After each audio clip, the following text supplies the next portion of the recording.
Em 2001, uma cidade inteira desapareceu debaixo d'água e ninguém precisou de uma enchente para isso acontecer.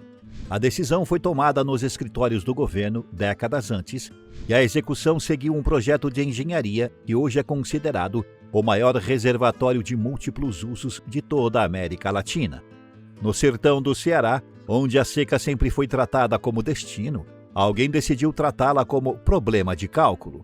O resultado foi o Açude Castanhão, uma barragem capaz de guardar 6,7 bilhões de metros cúbicos de água, e uma cidade chamada Jaguaribara, que precisou ser apagada do mapa para que essa água tivesse onde ficar.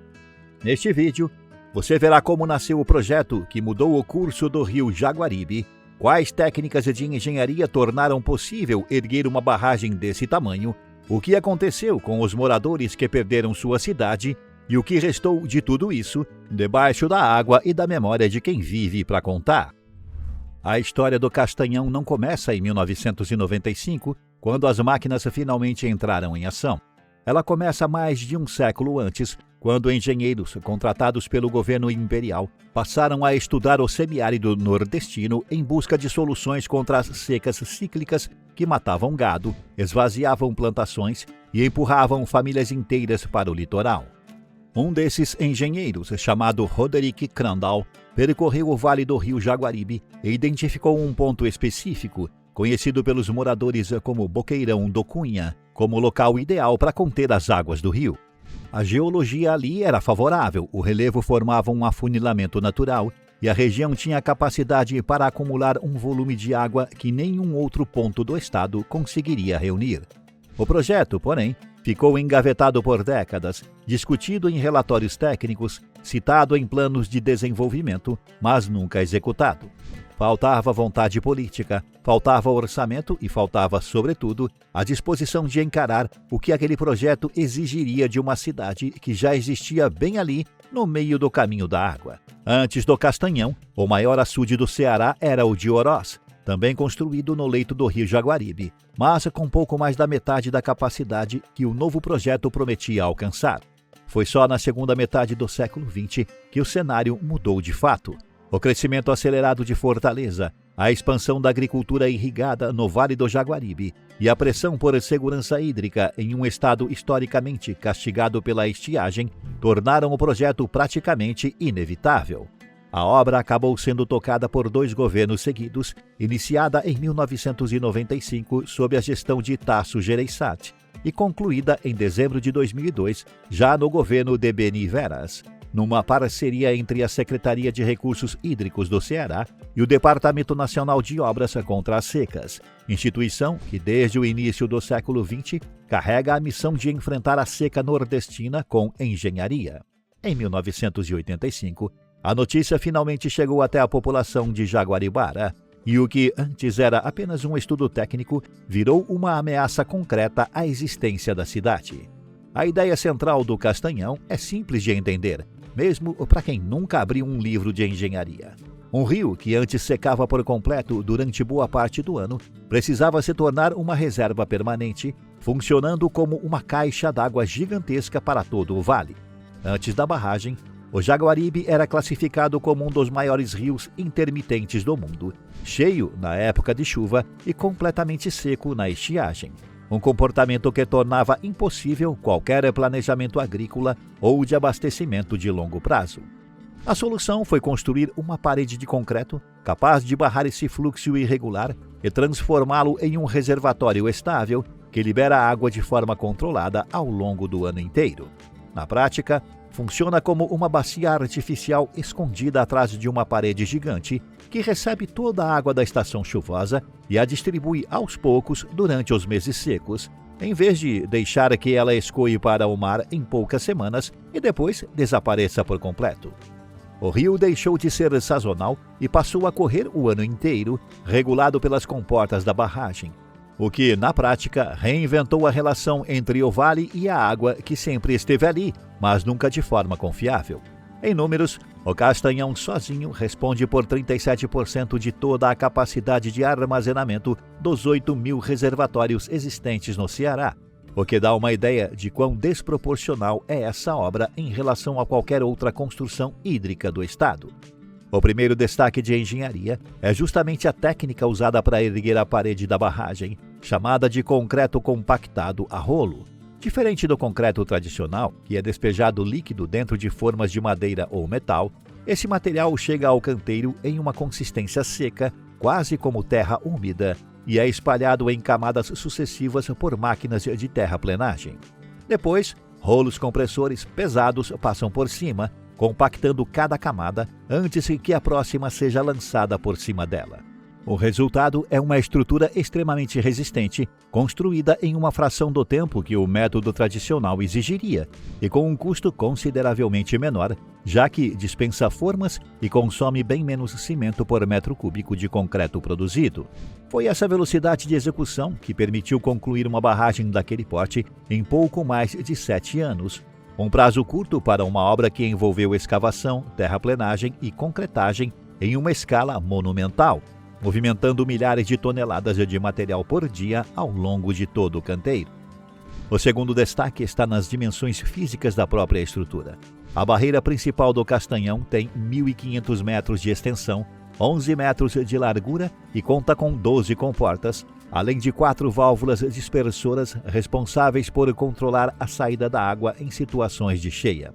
Para visualizar isso, basta imaginar uma parede maior do que 10 campos de futebol enfileirados, erguida no meio do sertão, segurando um volume de água equivalente a milhões de piscinas olímpicas atrás de si. Quando o reservatório enche por completo, ele forma um lago artificial de 325 km², com uma linha d'água de 58 km no sentido nordeste-sudoeste, seguindo o antigo curso do rio Jaguaribe. A profundidade em alguns pontos ultrapassa os 50 metros, o suficiente para submergir prédios de mais de 10 andares sem que o topo chegasse perto da superfície. Oficialmente batizado de Açude Público Padre Cícero, o Castanhão hoje ocupa território de pelo menos 4 municípios cearenses, o que mostra o quanto a obra extrapolou os limites da antiga Jaguaribara e passou a redesenhar a geografia de toda a região. Para chegar a essas dimensões, as equipes precisaram escavar e movimentar volumes de terra e rocha equivalentes a uma pequena cordilheira, abrindo o caminho no leito do rio para depois erguer, camada após camada, a parede que hoje segura todo esse volume de água represada. O terceiro destaque é a liderança técnica por trás da obra, encarnada pela engenharia Maria Zita Timbó Araújo, formada em Engenharia Civil pela Universidade Federal do Ceará, que ingressou no Departamento Nacional de Obras Contra Secas em 1980 e foi convidada, 15 anos depois, a presidir a construção do Castanhão. Ela liderou uma equipe de 1.200 pessoas durante os anos mais intensos da obra, coordenando desde a geologia da fundação até a logística de milhares de toneladas de material movimentadas diariamente pelo canteiro. Numa época em que as mulheres praticamente não ocupavam posições de comando em obras de infraestrutura pesada no Brasil, sua presença à frente do maior projeto hídrico da América Latina rompeu um padrão que até hoje é lembrado como um marco dentro da própria instituição responsável pela barragem, e segue sendo citado como referência para novas gerações de engenheiras que ingressam no setor. Coordenar uma obra daquele porte significava lidar diariamente com equipes de geólogos, operadores de máquinas pesadas, técnicos de concreto e fiscais ambientais, todos reportando decisões que precisavam ser tomadas em tempo real, sem margem para atrasos que colocariam em risco o cronograma de 7 anos definido para a barragem. O quarto destaque é o que aconteceu fora do canteiro de obras, mas que foi tão determinante quanto qualquer cálculo estrutural. Para que o Castanhão pudesse existir, era necessário remover completamente a sede do município de Jaguaribara, que ficava exatamente na área que seria inundada. Isso significava não apenas mudar pessoas de endereço, mas reconstruir uma cidade inteira com infraestrutura de água, esgoto e energia elétrica em um novo terreno situado a 50 quilômetros de distância.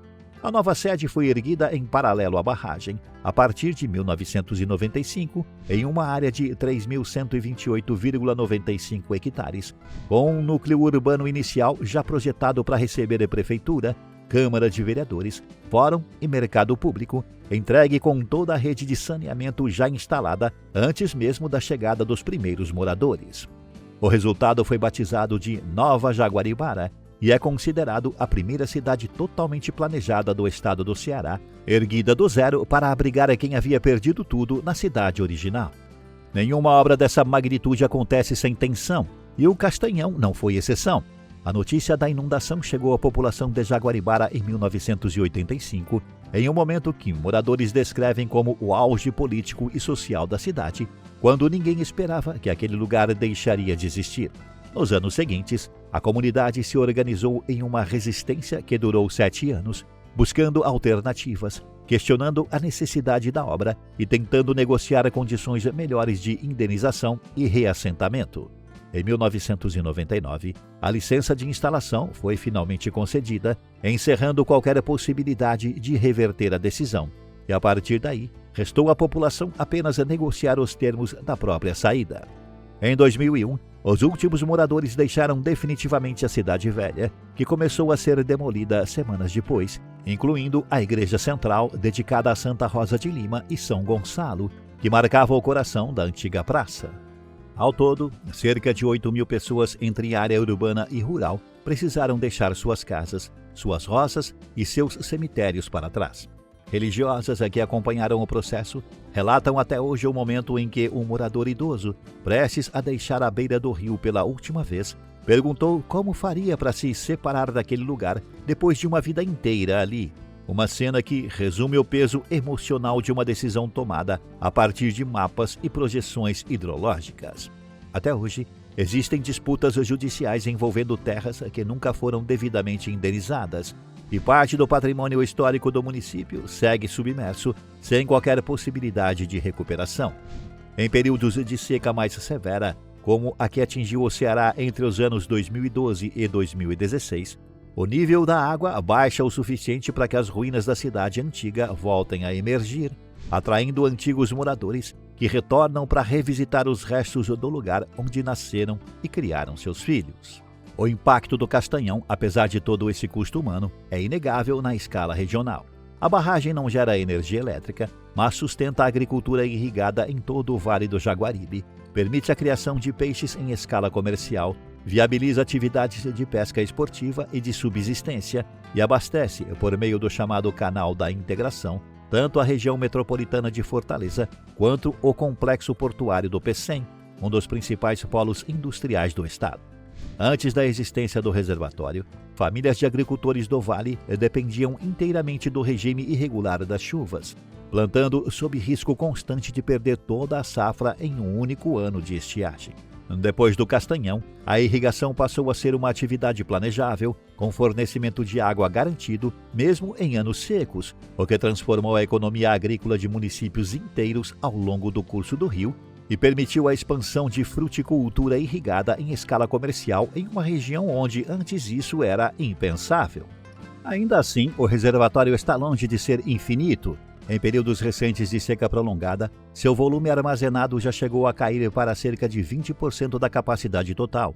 Um lembrete de que, mesmo a maior reserva de água doce da América Latina tem limites diante de um clima cada vez mais imprevisível, e de que a segurança hídrica conquistada em 2002 continua exigindo gestão cuidadosa a cada novo ciclo de chuvas. Mas e você? O que você acha do preço que uma cidade inteira pagou para que o Castanhão existisse? Comente. Este é o canal Urbana. Deixe seu like, inscreva-se e assista a um vídeo anterior.